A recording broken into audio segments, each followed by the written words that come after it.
Good morning. My name is Mahdi Rahimian, and welcome to this presentation. Today I'm going to talk about my PhD project on accent, intelligibility, and identity in international teaching assistants and internationally educated instructors. First of all, I need to thank my advisor, Dr. Sandra Kritzen, for her help and support all throughout these past 6 years. Dr. Charlotte Haynes for her help and support throughout my studies in the Faculty of Education, even before she was on my committee.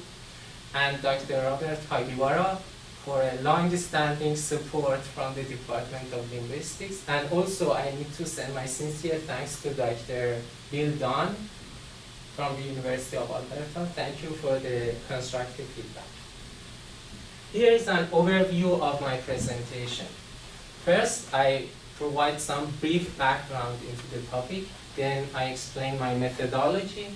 Then I go and give more time into the findings and discussions and conclusions, and finally some educational recommendations. First of all, some background. In this research, those parts of identity who are constructed socially have been explored, and because language is the main means of communication among people, it has an importance role in the construction of what is produced at the end for individuals. The social identity theory have been used. Intersectionality, which mentions social identity theory, was originally developed in 1970s by Tajfel and Turner, and later used in different disciplines. The concept of intersectionality or framework of intersectionality, which states identities are resulted from an intersection of multiple factors.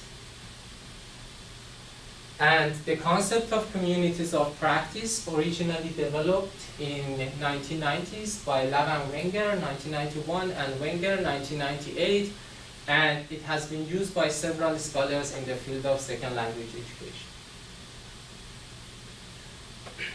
Now, the groups that I studied or put the main focus on were international teaching assistants. These are individuals who don't speak English as their first language, but they teach in English, or they teach using English as the medium of instruction.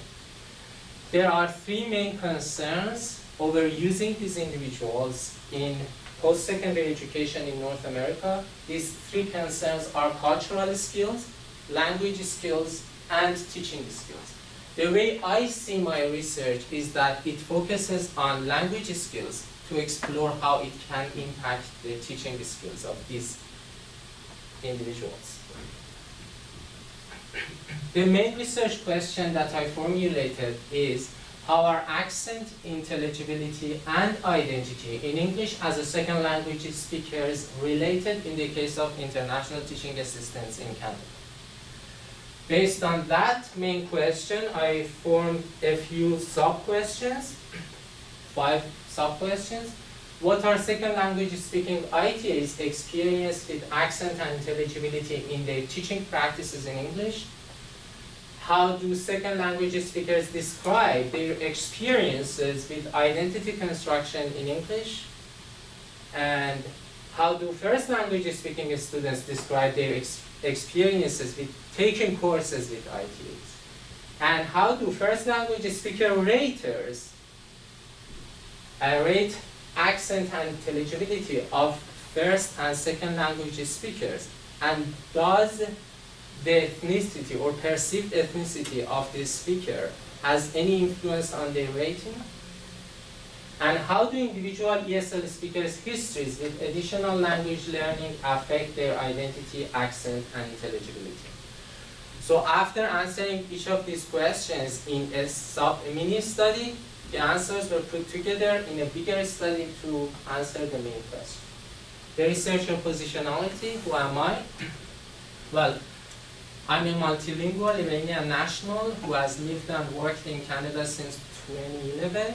I have taught both ESL, but also using English as the main means of communication in different subject matter classes. And I have even done tutoring in English. the frameworks are used.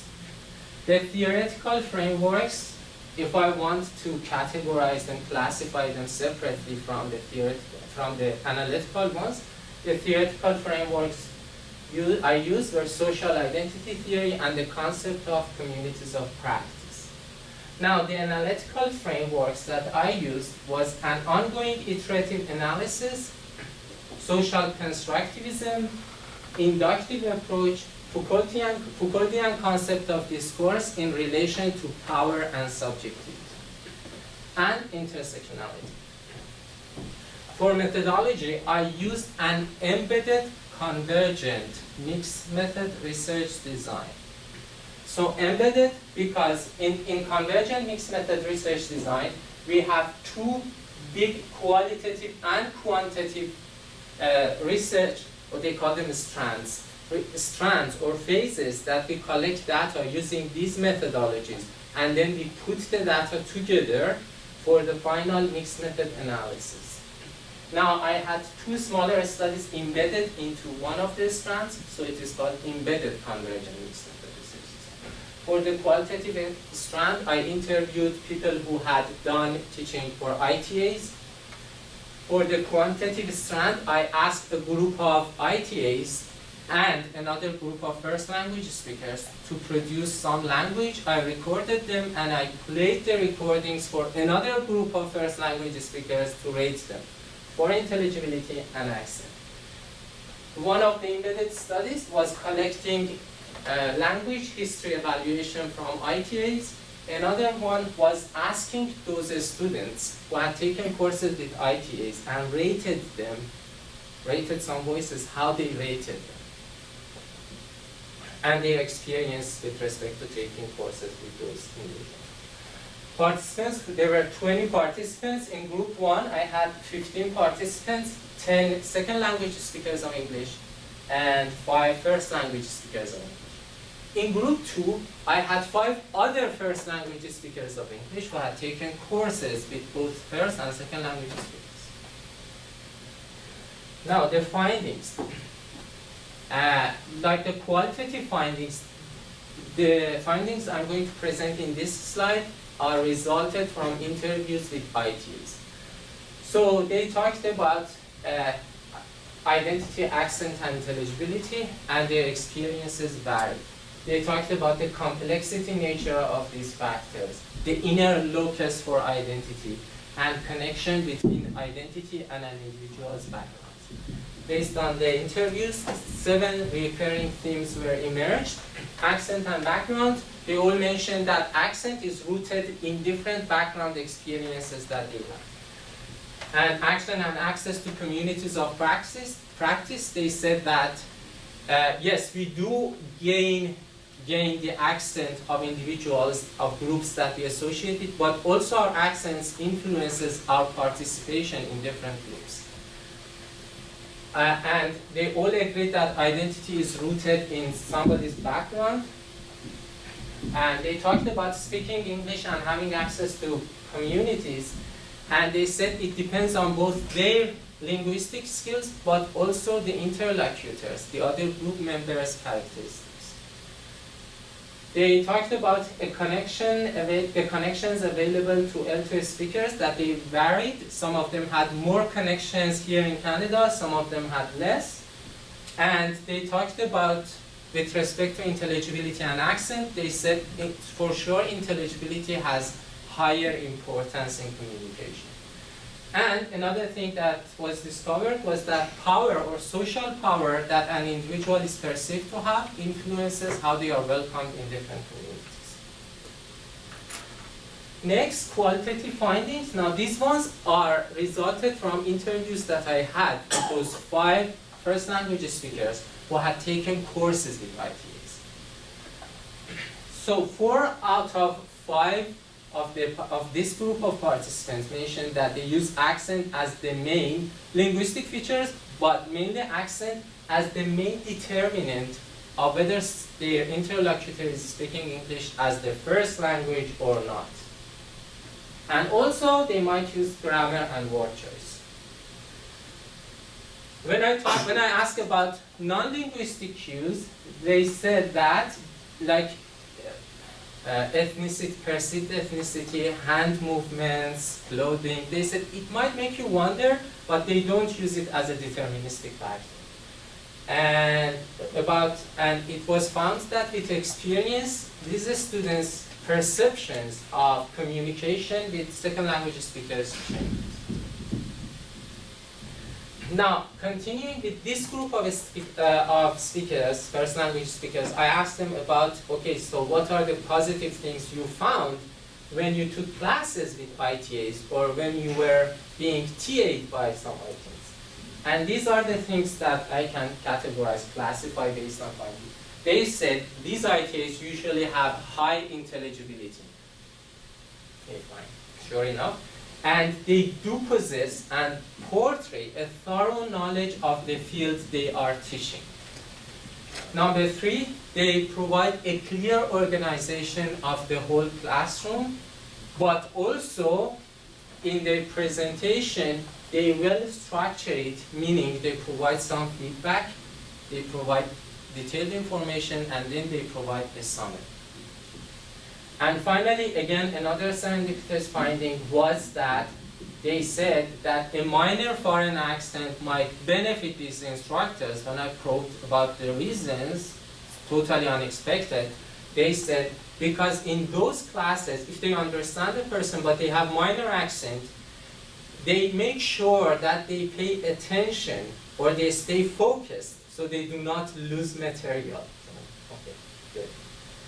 Now, the quantitative findings, again as a summary for quantitative findings, I have 10 second language speakers, 5 first language speakers who read through 32 sentences, read them aloud, and read a scripted passage and provided some unscripted passage, a short one. I recorded them and I played the recording to 5 other first language speakers who acted as raters. And I asked them to rate them for intelligibility and accent on a scale from 1 to 5.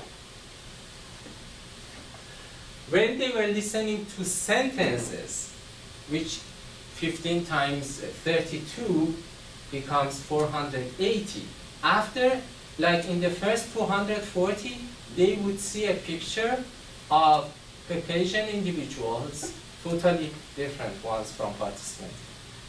When they heard voices of first language speakers, and they were shown a picture of a visible minority individual when they heard the voice of second language speakers.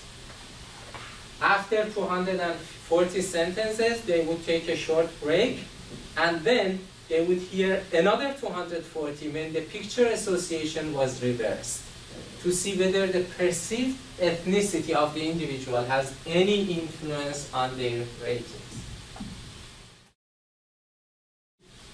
The ANOVA statistics showed that there was a significant difference in the 2 set of ratings for both intelligibility and accent. And here is the beginning of mixed method analysis. This is a summary. On this column, you can see the pseudonyms of the 10 second language speakers of English participants. On this column, you can see associations or how they felt they have access to different groups when English is used as the means of communication. I categorized them into 3 groups of frequent access, occasional access, and rare access. In the next 2 columns, you can see the average for intelligibility and accent of these individuals. And finally, in the last column, you can see the perceived identity development opportunities these individuals felt they have using English. Again, I categorized it in 3 categories of high perceived opportunities, moderate, and low. Next, I decided to explore the relationship between being a member of different groups and their intelligibility and accent. And here it is. The association is on x-axis. We have three categories of rare, occasional, and frequent. And in three language tokens of sentence, non-scripted passage, scripted passage, and non-scripted passage. The solid line represents intelligibility, and the dotted lines represent accent. So the black one is for sentence at sentence level. The red one is for the scripted passage when they read aloud something, and the yellow ones are for non-scripted passage. And as you can see, there is an upward trend in all three categories, or all six categories actually. Next, exploring the relationship between ITA's perceived identity development opportunities and their intelligibility and accent. You can see this plotted graph here. Again, three categories for identity development opportunities on x-axis.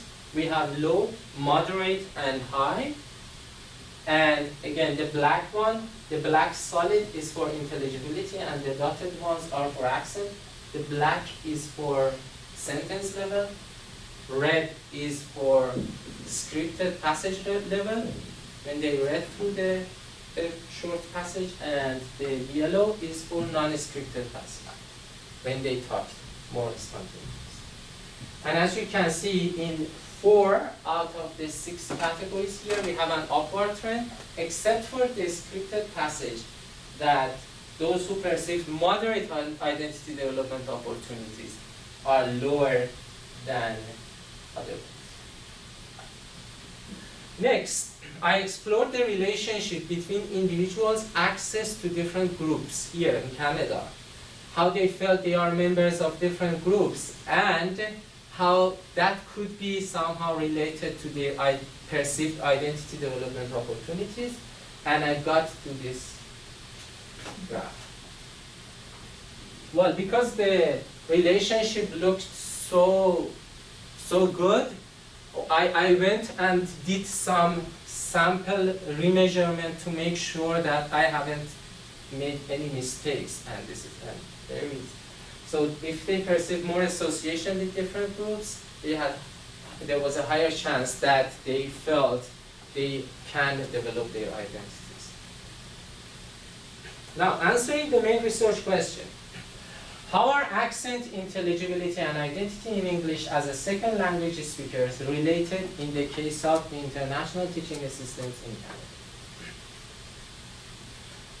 So, these two brief answers. There is a positive relationship between association with identity development opportunities and intelligibility and accent.